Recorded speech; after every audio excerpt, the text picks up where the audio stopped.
Em relação aos procedimentos, eu quero destacar algumas questões pontuais. O procedimento pode ser comum ou especial, e no procedimento comum há uma tripartição: rito comum ordinário, rito comum sumário e rito comum sumaríssimo da Lei 9.099. Vejamos o seguinte: o rito comum ordinário, ele se apresenta na seguinte situação. Uma vez oferecida a denúncia-queixa, o juiz pode rejeitá-la liminarmente quando ela for inepta, quando faltar pressuposto processual ou condição para exercício da ação penal, faltar justa causa para exercício da ação penal. A gente combina o artigo 395 com o artigo 41 do CPP para esse tema. Se o réu não for encontrado, ele será citado por edital. Só que, se ele não for encontrado e citado por edital, será suspenso o processo e o prazo prescricional. Isso gerou uma polêmica no passado, que de certa forma estava mais ou menos resolvido pela jurisprudência. Só que, recentemente, o Supremo Tribunal Federal veio também a fixar uma nova compreensão. Ultrapassado o período de suspensão do processo pelo período da prescrição em abstrato, o que deve acontecer? Deve-se retomar o curso do prazo prescricional, porém o processo deverá continuar suspenso.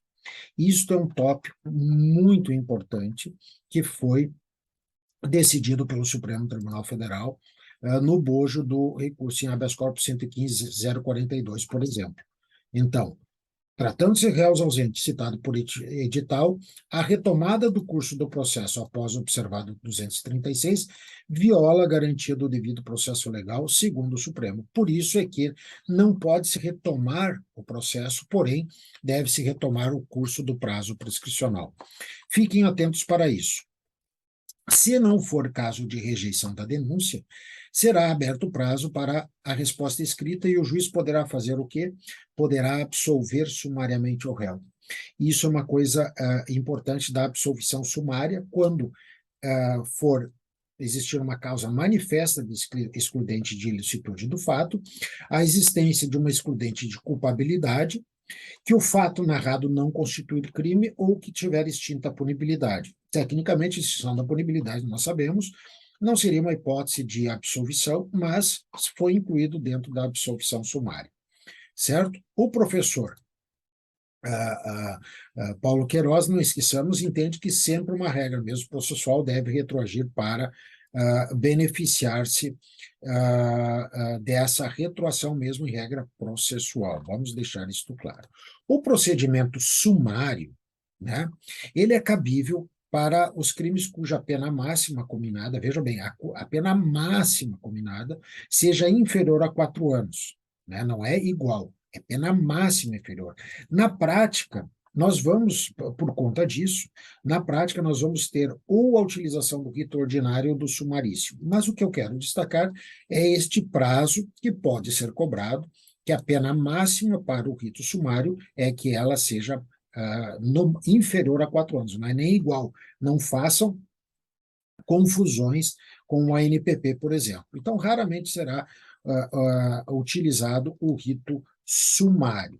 E o rito sumaríssimo é para aquelas infrações de menor potencial ofensivo da suspensão ou a transação processual, que todos vocês já conhecem, e toda a jurisprudência é bastante tranquila. E em relação à suspensão do processo, eu apenas destaco que tanto a transação quanto a suspensão podem ser revogadas se descoberto que houve a prática de alguma circunstância que enseja a rescisão do acordo, mesmo que a rescisão se dê depois do período de prova. Ou seja, é possível, após o decurso do prazo da suspensão do processo por 2 anos, eu reconhecer que no meio deste prazo houve uma quebra de uma condição e, portanto, é caso de declaração do juiz de revogação do benefício. Cabe também suspensão e transação na ação penal privada. Não esqueçamos disso, e a transação sempre ela é prioritária, a transação penal prioritária em relação ao ANPP.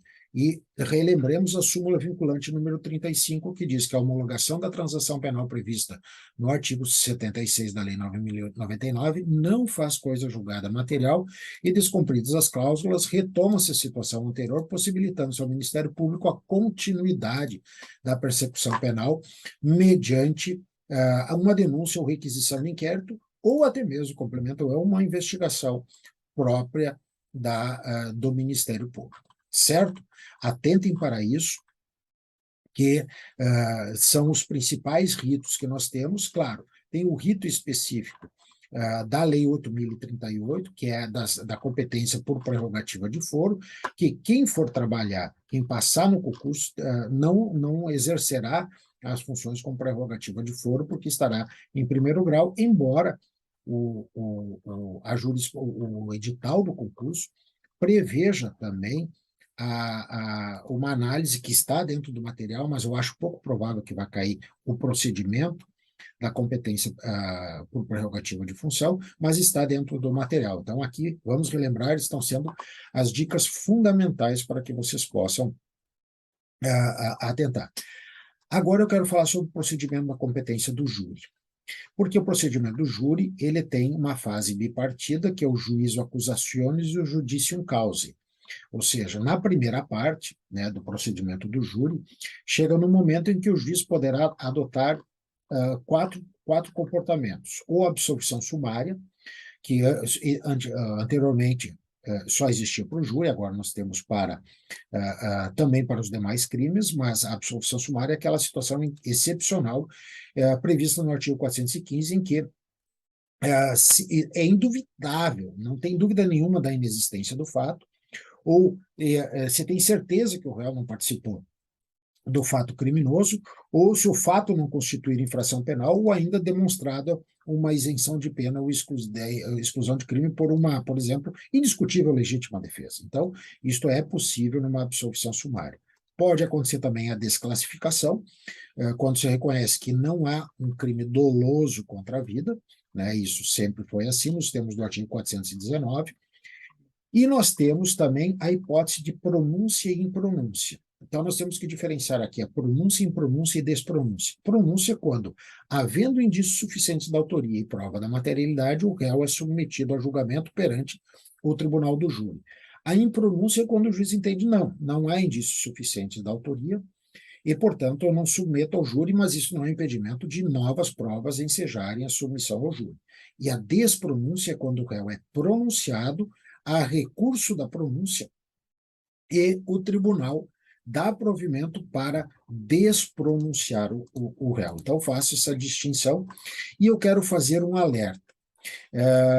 Há um julgado que eu estou separando aqui, que é do ano de 2020, que trabalhando com estándares probatórios e a questão da impronúncia, apenas com base na palavra de ouvir falar e também a utilização da tese do indubio pro societate, porque nós encontramos muitos julgados falando que, se houver dúvida, o juiz deve pronunciar. Cuidado. Tecnicamente, não é bem assim, embora se fale assim. O juiz, se tiver dúvidas, se não tiver um mínimo lastro probatório, e neste caso concreto, que foi o recurso extraordinário com agravo 1.067.392, o Supremo disse que não havia mínimo lastro probatório e despronunciou em recurso extraordinário o réu, é uma particularidade que eu acho que não deveria ter sido resolvida, porque não tinha repercussão geral, mas os ministros superaram e decidiram isso desta maneira, né? Eu tenho um texto no meu site que eu analiso esse julgado dizendo no mérito ele está correto, no procedimento de admissibilidade não tem qualquer sentido o provimento do recurso extraordinário aqui para a despronúncia, né? Mas por que o Supremo acertou neste caso concreto e não tinha nenhuma novidade aqui? Porque a única prova que existia era um depoimento de um familiar da vítima, dizendo que a vítima disse para ela, antes de morrer, que o suposto autor do fato era X. Não tinha nenhum outro elemento que corroborasse esta declaração de um parente da vítima que veio a falecer. E aí o Supremo chegou e disse, olha, este mínimo lastro probatório não existe aqui. Aqui não é uma questão de dúvida, né?